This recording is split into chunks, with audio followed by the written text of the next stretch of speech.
Bank of America भी सेबी के शिकंजे में फंस गया है। यहाँ पर कंप्लेन मिली है कि इसके जो एम्प्लॉई हैं वो फ्रंट रनिंग कर रहे हैं, यानी कि बैंक ऑफ अमेरिका जिस कंपनी में पैसा लगाता है उससे पहले ही यहाँ से इनसाइडर इन्फॉर्मेशन दे दी जाती है और लोग उसी स्टॉक को परचेज कर लेते हैं जिससे उन्हें बेनिफिट होता है।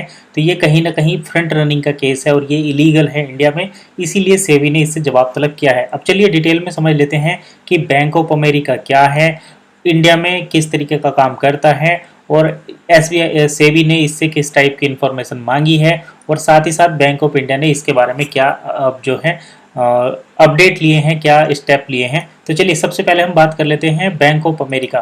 तो Bank of America United state का बैंक है, जैसे नाम से ही पता चल रहा है बैंक ऑफ अमेरिका। तो इनका मेन काम क्या है? इनका मेन काम है यूनाइटेड स्टेट में तो बैंकिंग सर्विस को चलाना, और ये मल्टीनेशनल जो है काम करते हैं। यानी कि जैसे जैसे मान लो अगर हम बात करें ब्लैक रॉक की, तो ब्लैक रॉक क्या है? ब्लैक रॉक यूनाइटेड स्टेट्स की बेस्ड एक कंपनी है। और इसके साथ साथ अगर हम बात करें जैसे मान लो वॉरेन बफेट है, तो वॉरेन बफेट अगर इंडिया में निवेश करेंगे तो किसके थ्रू करेंगे? साथ ही साथ जितने भी बैंक होते हैं वो खुद भी एक तरीके से अपना निवेश वगैरह करते हैं मल्टीनेशनल कंट्री में, अलग अलग देशों में। तो उसी तरीके से बैंक ऑफ अमेरिका इंडिया के स्टॉक मार्केट में भी निवेश करता है और यहीं से इस कहानी की शुरुआत हो जाती है। तो यहाँ पर देखिए आरोप क्या लगा है वो देख लेते हैं। यानी कि बैंक ऑफ अमेरिका इंडिया में भी काम करता है और यहाँ के भारतीय स्टॉक मार्केट में, भारतीय शेयर बाजार में भी ये अपना पैसा लगाता है। तो सेबी ने जो है seek detail from bank of America, bank of America से डिटेल मांगी है ओवर अलीग्ड फ्रंट रनिंग, कथित तौर पर फ्रंट रनिंग के केस में जो है उससे इंफॉर्मेशन मांगी है। तो investigation is being carried out on the basis of complaint received from whistle blower about the top management of Bank of America. तो बैंक ऑफ अमेरिका के टॉप मैनेजमेंट की तरफ से जो है ये जवाब मांगा गया है और खबर आई है, ये खबर मिली है कि यहाँ पर फ्रंट रनिंग होती है। यानी कि अब फ्रंट रनिंग देखिए क्या होता है उसके बारे में मैं समझा देता हूँ। फ्रंट रनिंग जैसे कि नाम से ही पता चलता है, फ्रंट रनिंग मतलब आगे आगे दौड़ना। और आगे कैसे दौड़ेंगे? जिसको पता होता है। फ्रंट रनिंग मतलब आगे दौड़ना। और आगे कैसे दौड़ा जाता है? जैसे मान लो कि बैंक ऑफ अमेरिका आज एसबीआई में या फिर आप रिलायंस में, मान लो रिलायंस में 1000 करोड़ रुपए लगाने वाला है। तो यहाँ पर बैंक ऑफ अमेरिका में जो लोग काम करते हैं मैनेजमेंट के, उनमें से कुछ लोग ये इन्फॉर्मेशन दे रहे थे कि आज बैंक ऑफ अमेरिका रिलायंस में 1000 करोड़ का निवेश करेगा। तो कहीं ना कहीं बैंक ऑफ अमेरिका जब निवेश करेगा, बड़ा अमाउंट इसमें लग रहा है, ब्लॉक डील हो रही है, तो रिलायंस इंडस्ट्रीज के प्राइस बढ़ेंगे। तो ऐसी कंडीशन में जो इनके परिचित लोग हैं या जिनसे इनके कॉन्टेक्ट थे, वो जो है पहले से ही बैंक ऑफ अमेरिका के खरीदने से पहले रिलायंस इंडस्ट्रीज में कुछ शेयर खरीदेंगे। रिलायंस इंडस्ट्रीज में एक नाम ले रहा हूँ एग्जाम्पल के लिए, यहाँ पर कोई भी कंपनी हो सकती है। तो ये जो इनके परिचित हैं या इनके कांटेक्ट में जो लोग हैं जिन्हें की इन्फॉर्मेशन देते थे, वो पहले ही उस पर्टिकुलर कंपनी के स्टॉक को परचेज कर लेते थे। जैसे ही उसके बाद बैंक ऑफ अमेरिका निवेश करेगा तो उस प्राइस में इतना बड़ा अमाउंट डालने के बाद उसका प्राइस बढ़ना तय है। तो जैसे ही उसका रेट बढ़ेगा तो ये जो पर्टिकुलर इनके पर्सन थे वो अपना पैसा एग्जिट कर लेते थे। तो ऐसी जो खबर आ रही थी, ये खबर सेबी के संज्ञान में ही, और सेबी ने इसका तुरंत एक्शन लिया। उन्होंने बैंक ऑफ अमेरिका से इस केस के रिलेटेड सारी डिटेल जो है मांग ली है। अब यहाँ पर बैंक ऑफ अमेरिका के 2 लोग इसमें सम्मिलित थे। यहाँ पर हम इकोनॉमिक टाइम्स में ये पूरी डिटेल जो है चेक कर सकते हैं। ये रहा, bank of America employees in India suspended. तो 2 बैंक ऑफ अमेरिका के एम्प्लॉय जो है बैंक ऑफ इंडिया की में बैंक ऑफ अमेरिका के एम्प्लॉय भारत में सस्पेंड हो चुके हैं।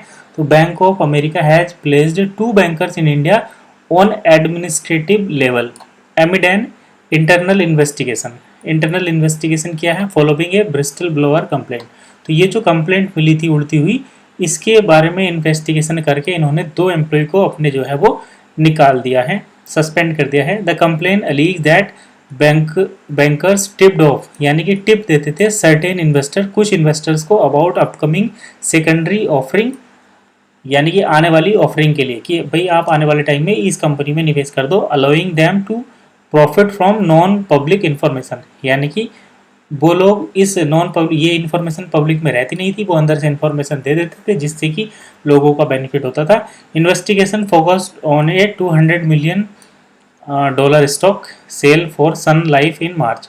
तो ये इन्फॉर्मेशन जो मिली है, सन लाइफ का जो स्टॉक था उसमें $200 मिलियन का सेल होने वाला था, उससे पहले ये इन्फॉर्मेशन दी गई थी।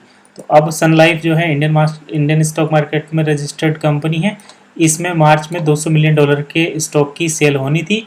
तो ये इन्फॉर्मेशन इस बैंक ऑफ अमेरिका के एम्प्लॉय ने पहले ही जो है निकाल दी और पब्लिक तक पहुँचा, मतलब कुछ सर्टेन इन्वेस्टर तक पहुँचा दी, जिससे ये केस जो है वो संज्ञान में आया। क्योंकि उससे पहले, ठीक पहले ही यहाँ पर किसी ने निवेश किया और जैसे ही इसमें $2 मिलियन, मतलब इससे पैसे निकाल लिए, जैसे ही $2 मिलियन का सेल हुआ तो उसका प्राइस गिरना तय है। तो यहाँ पर या तो आप पुट जो है वो बाय करके रखते, या फिर जैसे कोई इन्वेस्टर है तो वो यहाँ पर फ्यूचर सेल करेगा या फिर उस स्टॉक को ही सेल करेगा, तो उसे कहीं ना कहीं सेल में बेनिफिट होगा। तो इस तरीके से इनसाइडर इन्फॉर्मेशन जो है कंपनी का नुकसान कराती है, क्योंकि यहाँ पर गैरकानूनी तरीके से फ्रंट रनिंग की जाती है, यानी कंपनी से इस कंपनी का प्राइस गिरने से पहले ही सेल की पोजीशन बना देना, जब गिर जाए तो उसे स्क्वायर ऑफ कर देना। इसका जो अपडेट है वो हमें एक दूसरी ABP लाइव वेबसाइट पर भी मिलता है। यहाँ पर भी हम देख सकते हैं कि bank of America suspended 2 Indian bankers amid insider trading probe. जब इनसाइडर ट्रेडिंग की जांच हुई तो 2 इंडियन बैंकर्स को यहाँ से निकाल दिया गया। The inquiry was launched earlier this year by Bank of America following a whistle blower complaint. तो जैसे ही बैंक ऑफ अमेरिका को ये कंप्लेंट मिली थी, उसने जो है इंक्वायरी की और इंक्वायरी में अपने यहाँ से 2 एम्प्लॉय को निकाल दिया। तो ये था इन्फॉर्मेशन कंप्लीट डिटेल कि किस तरीके से बैंक ऑफ अमेरिका को सेबी ने अब जांच के लिए बुलाया है और बैंक ऑफ अमेरिका ने ये स्टेप लिया कि अपने 2 एम्प्लॉय को यहाँ से निकाल दिया है। तो अब देखते हैं कि ये केस कब तक चलता है, क्या इसका आउटकम निकलता है। फिलहाल इतना ही, मिलते हैं नेक्स्ट वीडियो में, तब तक के लिए कीप वॉचिंग एसेट गाइड।